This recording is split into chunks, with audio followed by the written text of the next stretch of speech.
It worked. Good morning. A I quick don't feel as little, bad. I'm not the only one. I'm not the only one in the car this morning. I don't feel as bad. as long as y'all aren't driving, I don't want to be responsible for any kind of crashes. We're good. I'm parked. I'm stationed there right now. It's so nice Same here. outside. Yeah. Okay. Was I the only one having trouble with that Be Live app? No, somebody else did, but Okay. one person joined me. Hanif, am I saying that right? Yes. Who has two phones on? Let me see. Who needs to be at me? So I think that's,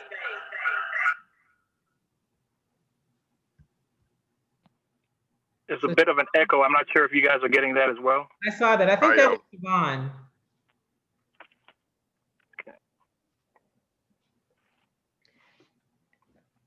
Yeah, the first time using the Be Live app, you probably have to download it. I should have sent some extensive instructions. I mean, it's easy, but if you don't have the right instructions, which I don't think I sent you, it's not easy. Got you.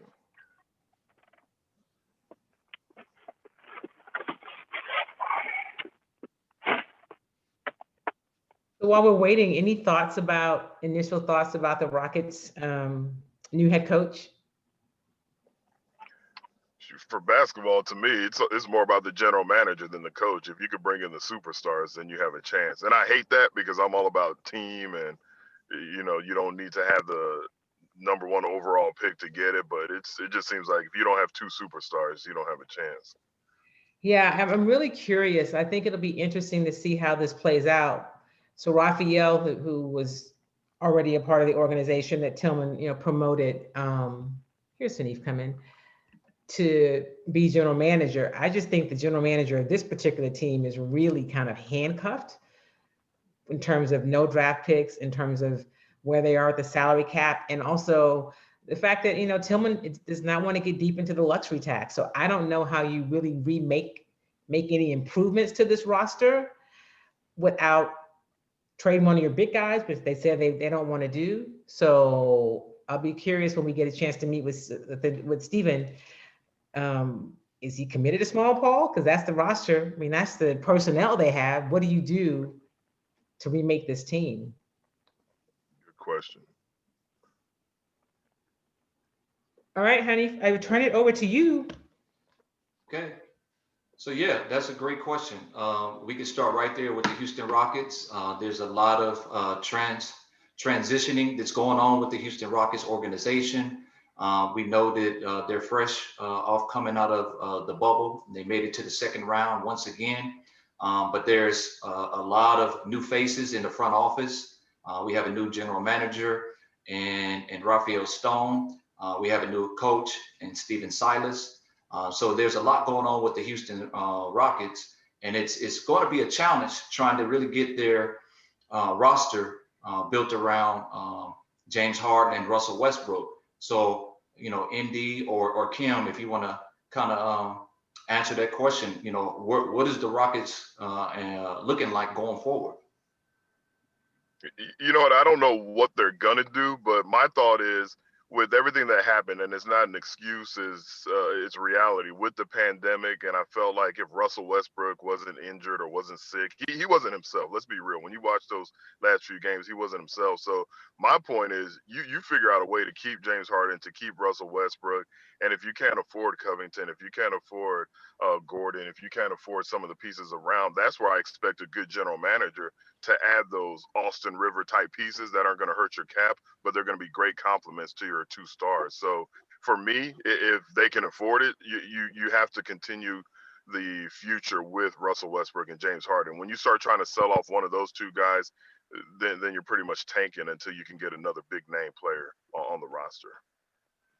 Yeah, I think my first question is, who are the Rockets going to be when they grow up, right? What system will they run? And I say that really, that's a big key. I think you're right. I agree with Indy. I think that Russell was late start in the season because he was nursing an injury and he never really, so he got healthy and he looked his best earlier before the pandemic when he was slashing and dashing and shooting mid-range jumpers. That's who he is, right? He's not a guy that can sit back and shoot threes. That's not his game. When he did that, the team was better, he was better, and they were more effective. And of course, you go down the stretch, the pandemic happened, he got hurt. He never, as Indy said, he never really, really got back to himself. But beyond that, I think there's some serious questions about this small ball and what you can do with it. If you talk about winning a championship, it can be exciting, but it was exciting under Mike D'Antoni. For whatever people didn't like about him, he had the ability, that was his space. And so it worked in the regular season. So I don't know that this is a championship team as we see it currently constructed, but you definitely don't want them to slip into becoming the Knicks of the West. You want them to be competitive because they do have some good pieces. So I don't really know yet. I'm curious to see, as ND said, what is the general manager going to do, right? What will the general manager do and what will this team look like? Will they get rid of an Eric Gordon? Will they make that move? Daryl Morey, as we know, is now headed to Philadelphia. Will he try to pull some of those guys his way? I think there are a lot of things that we're going to see happening probably over the next several weeks because it's almost time for them to go to camp. Right. Yeah, it is very weird. I mean, usually we're opening day, we're in the first week of the NBA season. But because of the pandemic, we just finished the season in October, and right now they're in negotiations with the league, the Players Association and the league, to decide if they're going to start on December the 22nd, right before Christmas. The league is saying that there's a possibility they may lose, between 500 million and $1 billion if they don't start right away. So it really poses a lot of challenges because you got the draft that's coming up on November the 18th. And then, you have to start beginning, to assemble a team. I think the biggest challenge with the Rockets this year is finding an identity under Stephen Silas. He comes from, an offense in Dallas where you've seen a lot of Luka Doncic and Porzingis, a lot of ball movement, player movement. So I think that's going to be, the challenge with the Rockets is really trying to find an identity. Nana, you can jump in if you want to, if you have some comments related to the Rockets and how they're going to look moving forward. Yeah, so my thoughts were actually on the bigger issue of the NBA. I wanted to really highlight how, in fact, the NBA did a fantastic job of managing the whole entire pandemic. As one of the professional leagues around the world that started this, having to have not only a season, the rest of the season, but also the playoffs, and then finally the championships in a closed setting. I thought that was fantastic because it obviously helped them to manage the outbreak. Now, there were obviously some player issues where people trying to sneak people into hotels, et cetera, which I believe, the Rockets were a party to that as well. But my point here is that they did a great job in managing that. Now, as we transition to the Houston Rockets, it's a very, very short window of time, as you said, brand new GM, brand new head coach, new players. Look like there's going to be some player movements in the offseason. Identity crisis is certainly one of the main issues that are coming up. But I would also be interested to see if they allow guys to rest, because this is such a short turnaround for the season to start. So I'm looking forward to seeing how they manage player loads going forward. I think one of the things that's a huge plus, considering the social conditions, with the Rockets, is that now they have an African-American head coach, first time since Don Chaney back in the late 80s, early 90s, and now they have an African-American general manager. So I think that's a huge plus, considering, what the face of the Rockets had looked like, in the past 20 or 30 years. So I think that's a huge plus. And I think, it's a very, I guess, for lack of a better term, if you want to use the word bold, move. But I think these guys are qualified. I think Stephen Silas is qualified, and I think that Rafael Stone is qualified as well. But your thoughts on the Rockets and their new face as far as the organization is concerned, with their front office being an African-American and then their coach being African-American. So either Kim or ND, you can chime in on that.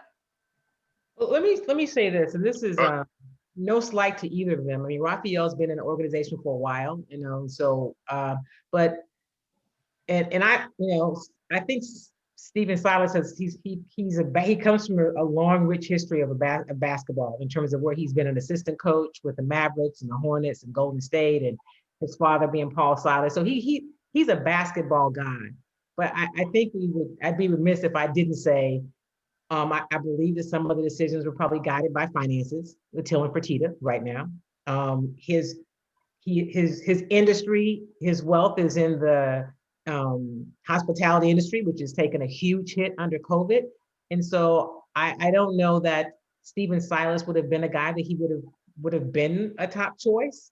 I think finances played a part in it. It doesn't mean that Stephen Silas can't be a good coach, but I think that's why we didn't see a guy like a Doc Rivers or a Ty Lue really being seriously considered, because finances are an issue right now. And so in terms of the face of the organization, the owner is still who the owner is, Tillman Fertitta. And the basketball, the NBA has been run somewhat differently, not somewhat very differently from the National Football League. And so if you told me that Houston Texans had an African-American head coach and African-American general manager, I would think that was revolutionary. And then in the NBA, I think that, it's not so uncommon, not that, it's not as big of a deal. I think it's great. And I think Steve Silas is a bright young coach. He's known for his offense. And so I'm just really curious to see how he's going to take the team, the pieces, how he and Raphael will work together to get whatever kind of system this Rockets team is going to be. The analytics was Daryl Morey. You make more from threes and twos was as much Daryl Morey as it was Mike D'Antoni. So you still have those players. I'm really, wondering what all of that looks like with different people trying to run it. I'm always glad to see some Black people running stuff, but I wanted to throw the other part in too, though. Okay, point. That's an excellent point. Looking at the finances of Fertitta, but Indy, your thoughts? You know what? I love to see the opportunities, but at the same time, I get a little bit annoyed, and this goes across the leagues from the NBA to the NFL. Ooh, they gave a Black guy an opportunity, and it's always the crap jobs. It's always the jobs where you're pretty much been put in charge during the tanking seasons, during the tanking years, like we saw with Todd Bowles, like we saw with Steve Wilkes. And then when things tend to get better, that's when you fire that Black coach and say, "Oh, well, just look at his record. We gave him a chance," and you insert the other coach when the team and the talent is on par with the rest of the league. So, this appears to be a sinking ship. And now you're giving these two African Americans an opportunity. I'm not excited about it. So we'll just see how it plays out. And like I said, it's something that I've seen across the league. It's almost like it's systematic. And I'm not going to go that far, but when they do give certain coaches, general managers opportunities who haven't seen it before, it's almost like you're in a no-win situation. But then you get a guy like Steve Nash, who I like, and I appreciate things that he said off the court. He's a first-time head coach. He's a first-time coach. And oh, by the way, he has Kevin Durant and Kyrie Irving. But then you give Stephen Silas this job where you don't know if you're going to be able to keep James Harden. You don't know if you're going to be able to keep Russell Westbrook. You don't know what the finances are going to look like. So we get these opportunities, and that's life and that's society. And, they always talk about how sports reflects what goes on in the real world. That's something that we have to keep an eye on. I'm not going to sit up here and celebrate, oh, they gave someone an opportunity when 90% of the league looks like him and it's 2020 and they're just now giving people like that an opportunity. So it's more of a wait and see, and let's see how patient they're going to be with these two guys. Yeah. Excellent point. Nana? I would agree with both Kim and Dee on this. I think, the timing is very, very questionable. Why not have made that pull or the change earlier? Having said that, it's an excellent opportunity for young Mr. Silas, to show his talents. But again, he's playing with a loaded deck here because there's so many intangibles that could occur. And if he's not, if he doesn't have the blessing of the head coach and also the GM and also the president, it could obviously, work against him. But we're hoping as Houstonians, we're hoping for the best.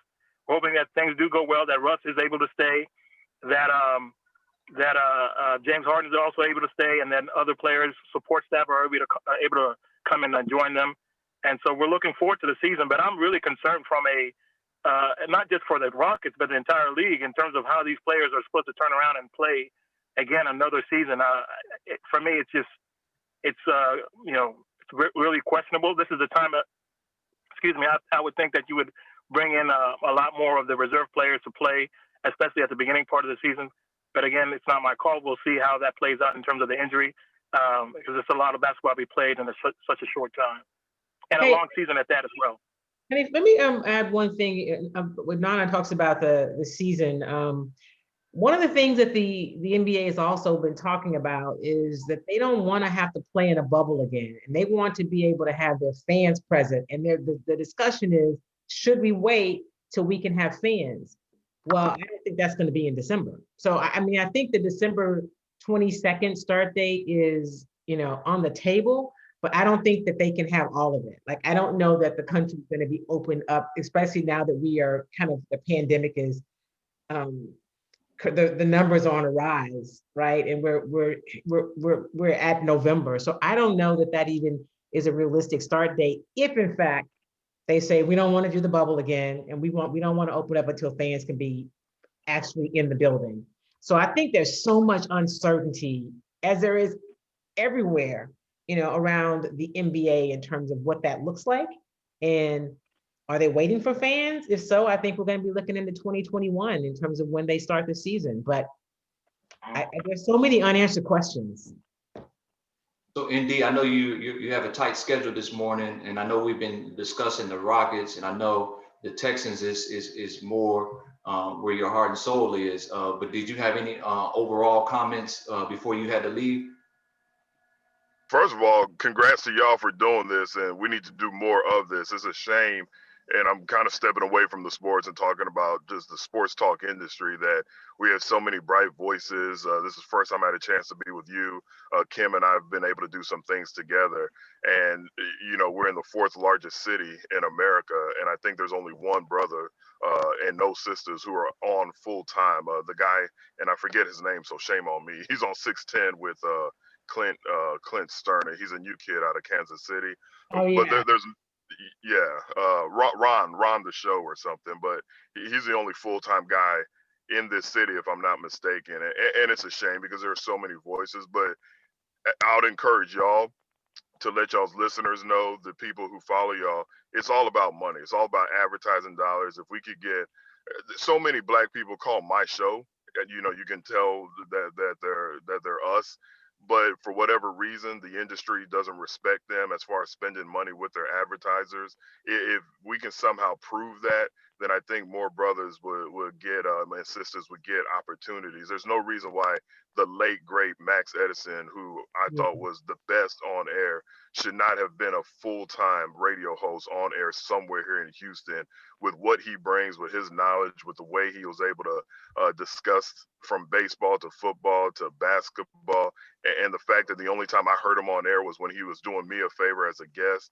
Stan Norfleet, another guy that I get a chance to bring onto the show. Kim is right here in Houston. And it comes down to money. So if there's a way we can all get together and prove that not only people that look like us, sound like us, listen to sports talk radio, but they'll go to the places we tell them to go to buy their food, buy their cars, then I think we can see a change. Because it disgusts me when we have social injustice issues in sports and there are no black folks talking about it unless they're a guest. So I would just encourage y'all, because I know y'all are deeper in the game than I am. And if I can help in any way, let me know, to tell the people, look, all these people care about dollars, advertising dollars. If we could somehow prove that when Kim has her show and she tells people to go shop at Gatlin's Barbecue, that, people are going in there and saying, I heard this on Kim's show, or whoever it may be. So that's one thing that I know it's a little bit away from sports, but we should be doing more than Facebook society. No. Sports is a reflection of society, like Kim said, and your comments are so on point. And I really appreciate you saying that, looking at it from, the higher level perspective of what we need to do and what we're up against. So no, your comments are right on point, and we appreciate it. We know, you're on a tight schedule today, but we appreciate your comments. And man, we support you in everything that you're doing, and just keep it going, man. Appreciate it. And get my number from Siobhan. And next time we do something like this, I want to be in the office, ready to go and not have this hard out. But I have to go speak to a team real quick, and they're about to go play a high school game. That's the only reason that I have to get out of here like this. No, we appreciate it. We appreciate you, Indy. All right, thank y'all. Absolutely. All right, see you next Texas time. high school football. There it is, baby. Indy makes Take care. makes a really good point. I will tell you, it has been really, I've had been doing my working independently for maybe 6 years. Although I still do stuff with some of the major stations. So I was earlier this summer, in the midst of all of this, everyone's doing a power Black Lives Matter thing. I've been asking some really, what I think are important questions, but fair, of the Houston Texans organization. And I will tell you, it has not gone over well, just about their lack of diversity. It's an organization that has no African Americans on the executive team. I mean, they recently promoted Romeo Purnell to interim head coach, but that was, what else? Who else are you going to put in that spot, right? But they still, if you were to look at their executive team, it doesn't at all reflect the team, the players, and definitely not the makeup of the city. And it's not for a lack of talent. And so I asked those questions, and since that time, my access has changed. And to say that I'm being a little targeted, I think is an understatement. And they are looking for a way to not, I've had, I cover the games. I have for under the same platform for the past 6 years, and I have access to the press conferences. So now I don't get to go really cover games, maybe a couple, then I get we can't accommodate you. I mean, so it is a challenge, but I feel like if I'm not going to ask these questions, who's going to? I've asked these questions throughout my entire career, which is why the trajectory of my career may be different from others. That's not saying that somebody didn't do what they should. I just have to live in my truth and my space. And so I'm the one, since that day, in the room kind of waving the flag. And sometimes now, because everything's conducted over Zoom, I may not get to ask a question because they have to unmute you and let you. So it's what's Kim gonna say? And that's unfortunate. And I say that so that people are aware. It's not because of a lack of talent. Clearly, African Americans have spending power, right? We spend probably more than we should. So our finances and what we spend is not the issue. But until we support people that support us, it's not going to be different. So Indy is right. I don't know that it's because they think the advertisers won't watch. I think it's because they don't want diverse voices.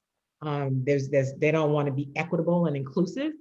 And that's what they fall on. I have almost probably 25 years of experience doing this, sports talk radio. He mentioned Max Edison. Max and I did a show in the 90s during the time the Rockets, right before when the Rockets won the championship. We had a daily 2-hour live sports talk show. I don't know of any other in the market.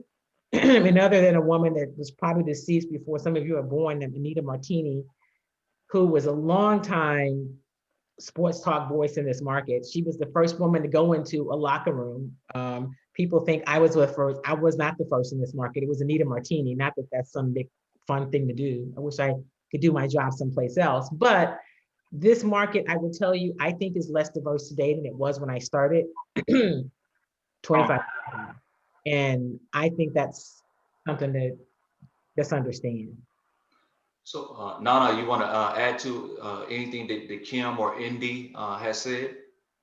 Yes. So first and foremost, thank you, Kim and Indy, for all the work that you guys are doing, not only in Houston, but in the area of Black sports professionals. This is a very important time that we're all in, not only within the transition of voting and election rights and so forth and so on, but all the human rights issues that are going on that we're dealing with.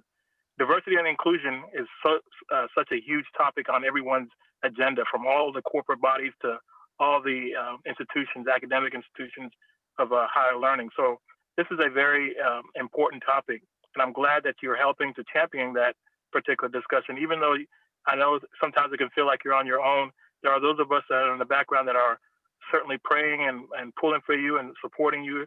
And any way in which we can do that, please let us know, because it's a very important time in our history that we continue to do so. And especially as a Black woman, we also want to make sure that you're supported, you feel supported, because you are. And so I would encourage you to continue that work. It's very, very important work.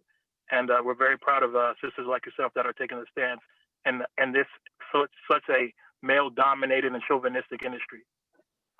Well said, Nana. And so, Kim, just very quickly before we transition, what are some of the ways that we as an audience or some of your peers and some of your supporters, what are some of the ways that we can help, usher your success and others like you success to the forefront?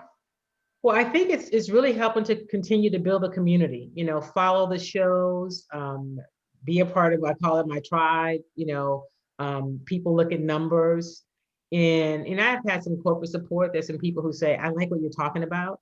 And so we just to continue to grow the audience, right? And spread the word and be a part of the team that says, this is something that we listen to. This is a voice that matters, because what we also know is that everybody's not getting their news and information from the Chronicle or the local TV stations, or even all the sports talk radio. And one of the reasons is because it doesn't feel like it's inclusive, right? I'm on Fox sometimes, I'm on Channel 11 sometimes, but that's not where I am all the time. In those spaces, otherwise, there's sports spaces. There is Nate at Fox who does stuff in the mornings, but there are not many faces, right? And so we tend to want to hear from people that look like us. And I think that it's easy for organizations to say it doesn't matter, but we have to, just like we're doing every place else, like we're pushing corporate America, saying, hey, listen, we spend money with you. We need to make sure that you care about what matters to us in our community. You got to tell these teams that, and you got to tell these media outlets that. And it could just be in the way of supporting other platforms or entities that are not them. I'm not suggesting that you don't look at a local TV station or support them, but we need to just make sure that we're supporting other platforms that are telling the kind of stories and asking the kind of questions that matter to us. And that's what, so long story short of it, follow my work, be engaged, and because what I also do with my audience is say, if that's something you want me to ask, if that's somebody you'd like for me to interview on the show, let me know. We'll effort it, because it's not just my show, it's our show. And I try to play that take that approach. And so I'm just inviting more people to be a part of that community. I think that's what we can do. No, I think it's well said with what you're talking about, and I think the key point is us unifying and building a community so that we can have a stronger support base. So when we get into those rooms and we can justify, that yes, we are a supporter base. We do support these type of things, because if you look at some of the traditional, marketing companies like the McDonald's and the Sprites and the things like that, people can go in and say, yes, we buy Sprite. Yes, we buy McDonald's. Yes, we do those type of things. So the numbers do tell a part of the story, but it doesn't tell the whole part of the story.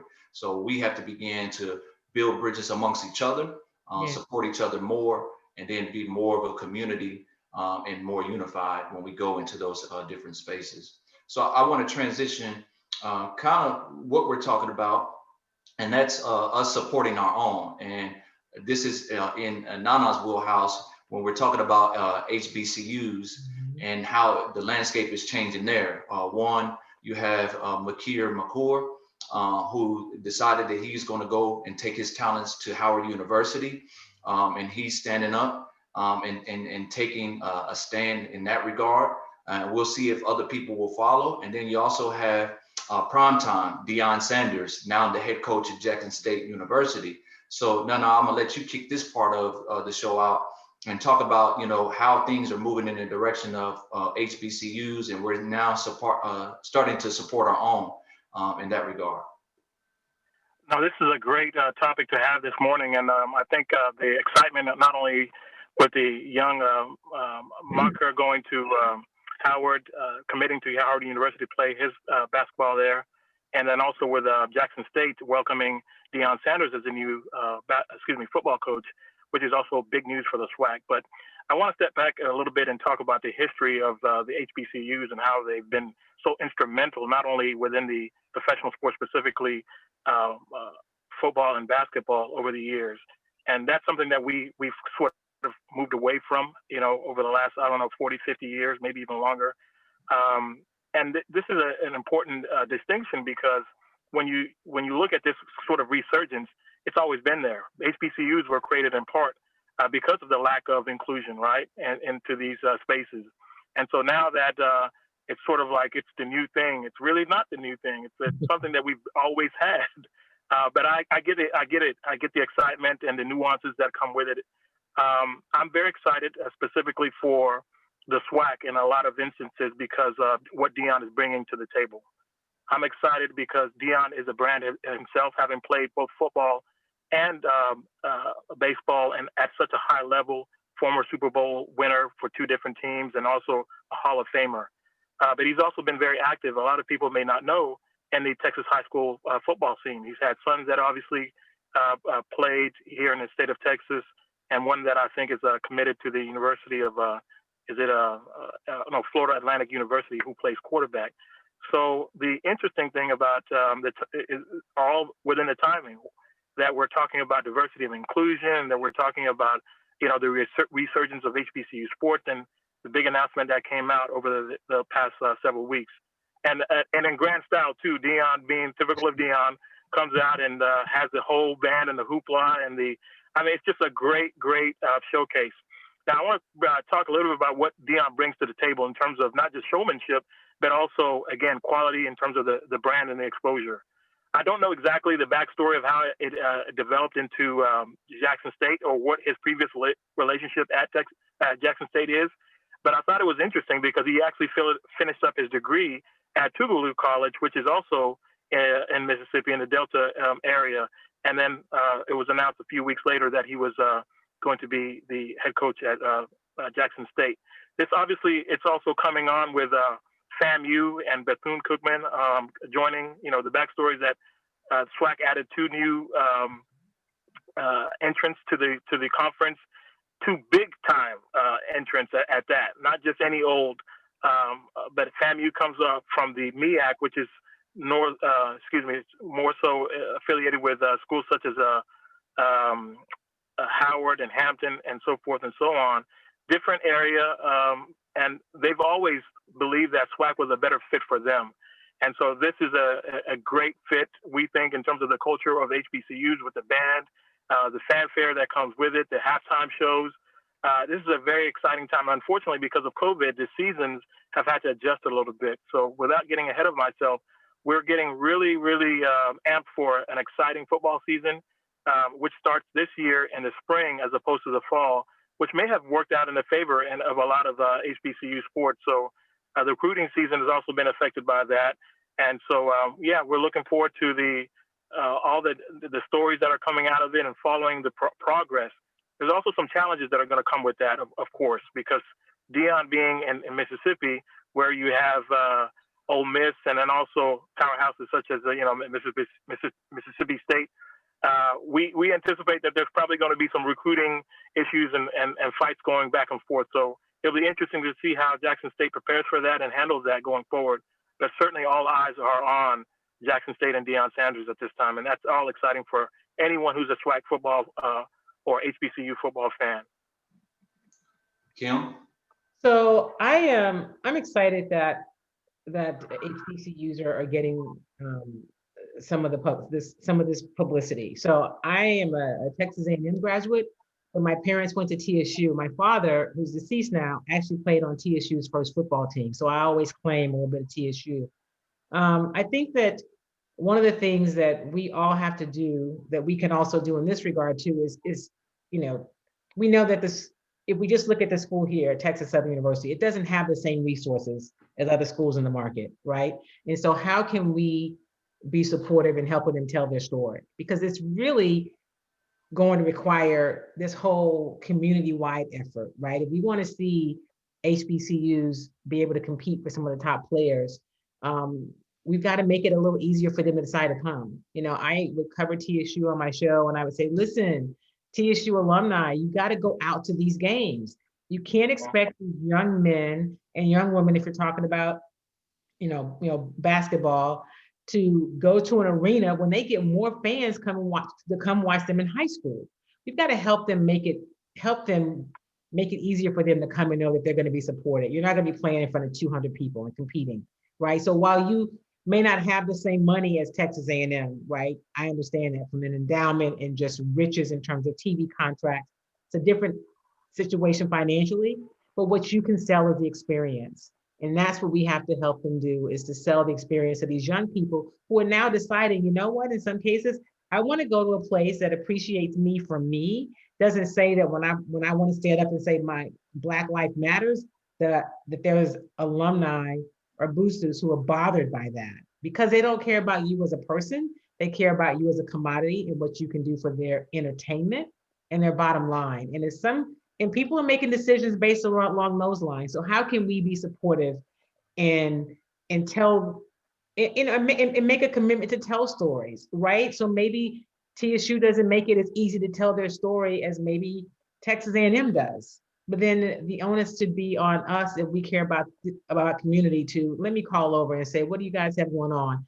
I call the commissioner of the SWAC and say, hey, I'd like to talk to you about XYZ. I'd like to get you on. I don't just wait, right? That's why we have to have different voices telling stories, because young people look and see, well, who are they talking about, on the radio or on TV, or who's and they're online. So it doesn't just have to be TV. But so I think those are things that we can also do to help tell the stories about the experience.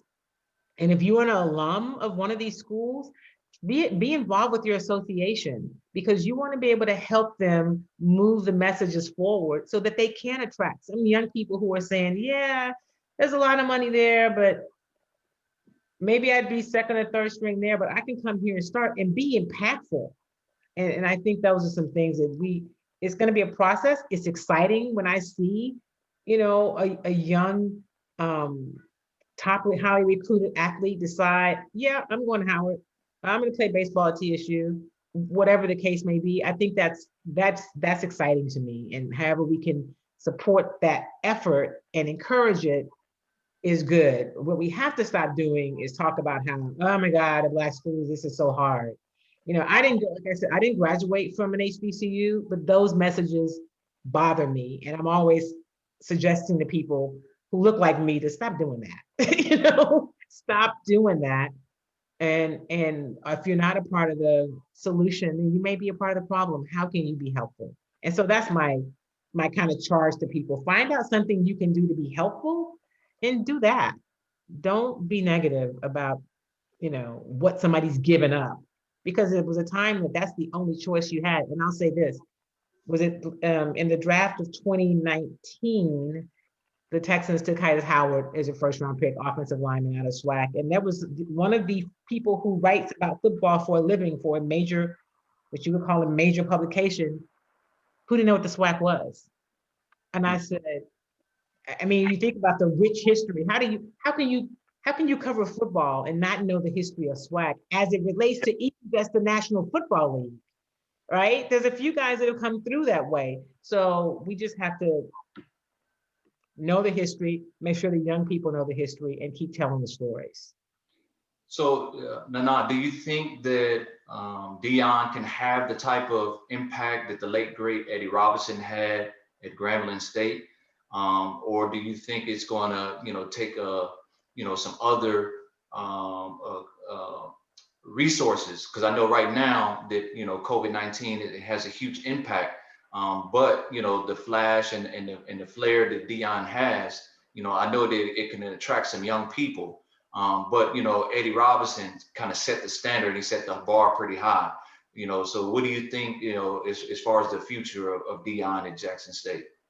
Wow, that's a great question. So Coach Robinson, who I had the privilege and the honor to play against his teams, I believe we beat them 3 out of the 4 years that I was playing at Texas Southern.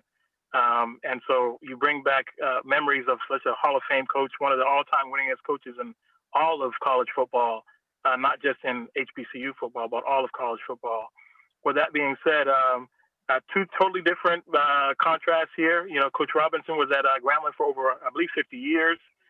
Molded some of the most outstanding, players that came out of not only Grambling but also went on to do other wonderful things in not only business and politics and obviously in NFL.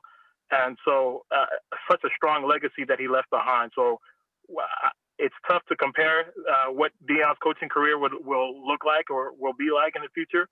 But I don't know. You know, is Deion trying to stay within the SWAC, or is he using this as a stepping stone to enter the PWIs or maybe even NFL? That's yet to be seen. We'll see. You know, I would imagine that such a huge stature, there's always something, a bigger picture in mind. But we're certainly very grateful to have Deion make the transition to the HBCU football level and just trying to help change the trajectory and the landscape. Just his presence alone, I think, says a lot, and it's going to do a whole lot. But yeah, to answer your earlier question, we'll see how long he decides to stay and what influence, what impact he has not only on the young men that he's coaching and recruiting, but also on the university as a whole. And that's one thing that I can say from talking to others and doing some research on Deion, is that they really believe that he's going to make a huge impact, not only in the revenue generating aspects of it, but actually in the life changing, with his style and also his flair and his approach to life and in business in general. So I think for this new age talent, there's a new approach. Coach Robinson took a totally different approach. And so this is going to be an interesting time to look at the history of not only the SWAC, but also what type of excitement can be brought if you start having more and more superstars pay attention to that. Kim mentioned the importance of paying attention to the HBCUs and giving back and developing a community. That's exactly what the model that's being used at Jackson State, and not just at Jackson State, but I believe also throughout the SWAC. Those type of stories, she's absolutely right, need to be told over and over again. And we are the ones to carry those messages forward so that the younger generation never forgets it and always is reminded about the greats that came out of it, not just the Michael Strahans and the other greats such as Deacon Jones and such a long litany of players, the Walter Paytons and the Jerry Rices.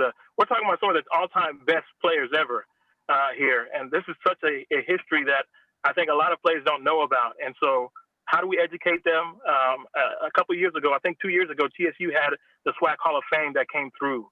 Mm-hmm. And this was a great opportunity to highlight the Hall of Fame of the SWAC, all the players that played in NFL and its link. I was actually during the Super Bowl year. And I thought that was a fascinating way to tell that story. It was on an HBCU campus in our museum. The outturn was pretty good, but it could have been much, much better, especially getting the high schools involved and letting folks know this is a great way to obviously tell our story. And I'm sure that would have done a great deal of, had a great impact in educating the youth on the history of HBCU sports, especially as it relates to professional sports such as NFL. So right along with Deion taking the risk and McClure taking the risk as well, do you see that there will be other high-profile people like a Deion Sanders maybe coming and coaching in the ranks of the HBCUs? Kim, what do you think about that? Well, first, let me say something. I had a chance to cover Coach Rob, and I think it's very difficult to compare eras, for one. And Coach Robinson was committed to young men and young people. Like that was his jam. That's where he wanted to be. I don't know Deion as a coach. So I know he did some stuff with high school football with his kids. I don't know if he's a good coach or not. We'll see. I know him as primetime. I know he brings with him some cachet and he brings with him some notoriety, but it was going to come down to, are you going to be able to get kids to come to the university, right? And is being Deion Sanders enough to recruit and get kids to come to young men to come to your campus? And are you going to be able to, coach them to a level of success where they feel like, okay, this was a wise decision on the field and off the field, like life lessons and football lessons. So I have no idea what the answer to that is. I think the excitement of a Deion Sanders is obvious, and we have to just see how that translates in terms of while he's there, what he does. And I don't want to call it a risk. I mean, I feel like of Deion going. I mean, maybe Jackson State's the one taking the risk, right? Because he's not proven yet. I mean, we know Deion is prime time, but we don't know him yet in this capacity. So hopefully it works for both sides. I kind of like that. I don't know if this is a stepping stone. Those are all things that we don't know. It might be. I mean, I think it really depends on how they frame the conversation. If you're talking to some of these coaches, because the numbers, especially in football, of Black D1 coaches is abysmal, right? The opportunities are just not there. And so if these HBCUs can now, get some inroads and say, hey, listen, we'd like for you to come coach at our campus, and I think it has to just be the right fit. But I think they just have to also, the HBCUs have to just step out and start walking into those rooms and saying, hey, I'd like for you to come and look our campus. This is who we are. We got a rich tradition, and we'd like for you to be a part of it, because you can't, like, again, you can't compete with the resources and money of Power 5 conferences, D1 schools, and even some of the D2s. It's just not there. But how can we compete? Culture, commitment, experience. And if they change the messaging, or work on the messaging, and find people who are like, you know what, I can come commit to this for 3 years, 5 years, that may be the road. And it may be something that people say, hey, even coaches that have experience that have not been able to get a head job to consider HBCUs, just like we're asking these young players to come and consider it. I think there's a great opportunity, and I think the environment and the timing of it is also great, because the landscape has changed. And how do we make the best use of this shift right now? So yeah, I think there's some opportunity there. Yeah, if I may add one thing, I think what we're starting to see is a groundswell of support from high profile people starting to come back and invest. You think about some of the things that Chris Paul is doing, I think some of the things that Stephen A. Smith is doing to bring attention to HBCUs. I think it's important for even people who haven't gone to HBCUs to start to invest, because I think it's really going to be important. And this has just been a common theme that we've been talking about this morning, is really establishing a community model, because I think that's what it's really going to take in order for us to start to change the trajectory of where we're going as far as HBCUs. For a long time, we were just trying to play catch up in the classroom. And now, we're starting to compete in other areas as well. So I think it's really just going to be that community-based support, and then how we can change the narrative or improve the narrative or enhance the narrative, like you said, Kim. So we're coming to the final stages. Hey, can I ask one quick thing? Sure. I want to jump through this in, because I don't want to forget. Michael Thomas of the Houston Texans, who went to Stanford, so he didn't go to an HBCU, but he has a program, and I don't want to mess the name of it up, but what he's doing is taking the jerseys from game days and auctioning those off and using that as money for scholarships for HBCUs. So another example of somebody who didn't go to an HBCU, but is doing something to benefit HBCUs. And those are the kinds of efforts, that we can, we share and highlight, that maybe more people do. Like, it brings some finances, but it also brings some recognition. But I wanted to throw that in. Go ahead. No, I think that's excellent. Go ahead. No, go ahead. No, I think that's awesome. And Kim's absolutely right. There's several stories such as that, Michael Thomas's, that people need to be aware of. And I think it'll obviously educate and inspire others to do the same. And so, yeah, that's a great story. And it's right here in Houston. Yes, absolutely. So we're coming to the conclusion. And so, this is the time, if you have any overall points that you would like to make, any things that you're doing and how we can enhance as an audience to help out your platforms. So this is your opportunity for parting shots, or opportunity to have shameless plugs. I would defer to Kim since this is her show, or whatever order she would like to go. Go ahead, Nana, you can go. All right. So, yes, first and foremost, as a professor at Texas Southern University, former athlete, ran track and played football there. And so obviously HBCUs are near and dear to my heart. But I would also be remiss to say a big shout out and thank you to all of our BSP executive board, from Nate to Siobhan, Hanif, Dwayne, so many others that I'm missing, Janet, so many others. Just the entire movement that we're developing at BSP. Thank you guys so much for your support. And for those of you that are in the audience that are interested in sports, whether you're a student, whether you're a professional in the Houston area, or even outside of Houston, please consider joining us. We are a growing organization that are looking for professionals in the Black sports profession or in the area to join us, and also to help us to build upon that community that Kim did so well in eloquently speaking about. Final shots is that HBCUs are on a move, they're on a rise. Some challenging times that we've gone through in the past. I think we've got a good vision going forward. Certain universities are really putting together a plan, not only for our athletics, but also for reaching out to alumni and getting alumni involved back inside that school community. So I'm looking forward to interacting and seeing so many others, especially if you're in the TSU or Houston area. Come on back. We're looking forward to having you. Once a Tiger, always a Tiger. Thank you, guys.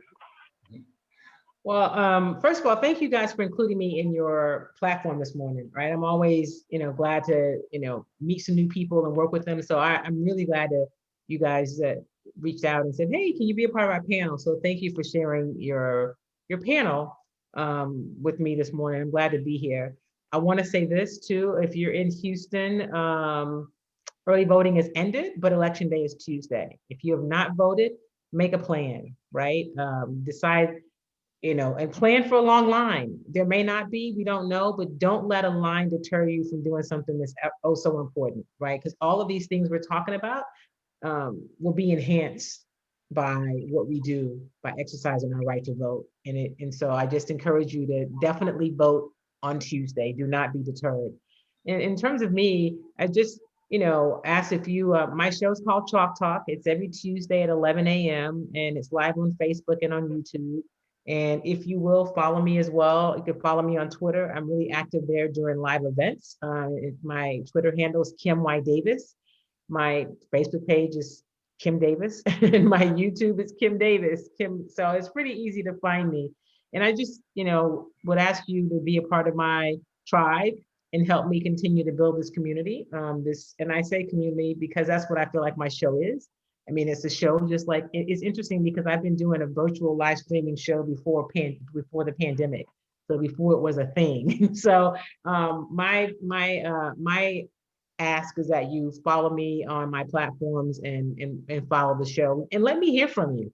I'd like to be engaged with you and we can have conversations, and I do other things throughout the week.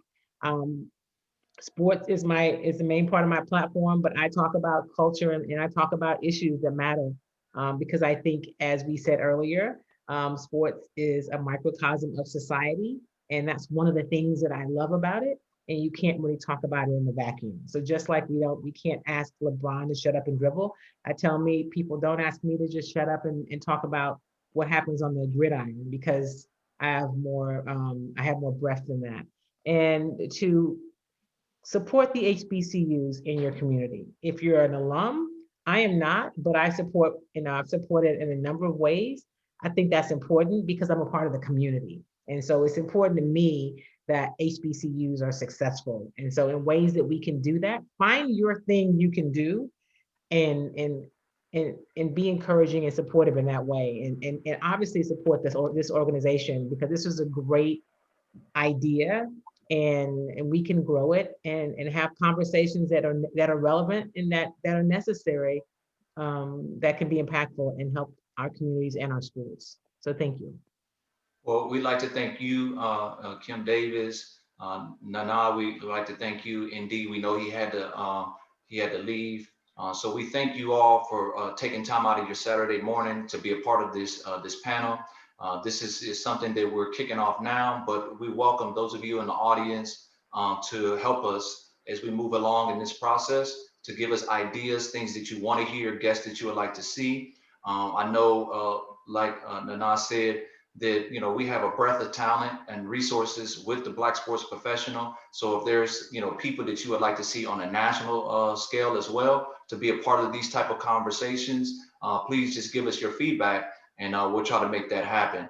So we have the last 30 seconds, I just want to express our thanks to our guests and to our audience who got up on an early Saturday morning to be a part of this. And then lastly, I'd like to apologize for us with the technical difficulties that we had. We had to move from one platform to another. So that's the stuff that happens behind the scenes, you know, with these type of events, you know, so we appreciate that. And so look forward to more programming like this. Go ahead and support Kim, support Nana, support BSP, support HBCUs, support ND, and all the things that that he's doing as well. And last but not least, I do want to say this: not only are our guests a part of the sports community, but they're also entrepreneurs as well. All three of the panelists that we had are entrepreneurs as well. So they wear many hats. You know, Nana has been very humble as far as what he does, and I'm sure Kim is being just as humble as well. I do know she has Kimmy treats. That's one of the things that she has as well. And I know Nana takes young people from the United States and gives them experiences in Ghana as well. So there's a lot more that we can discuss, but we just want to say thank you for being a part of us and what we're doing this morning. And we're signing off. Thank you very much. Enjoy the rest of your day. All right. Thank Have a you, guys. great Saturday, Yeah. guys. See you next time. Awesome job. Thank you.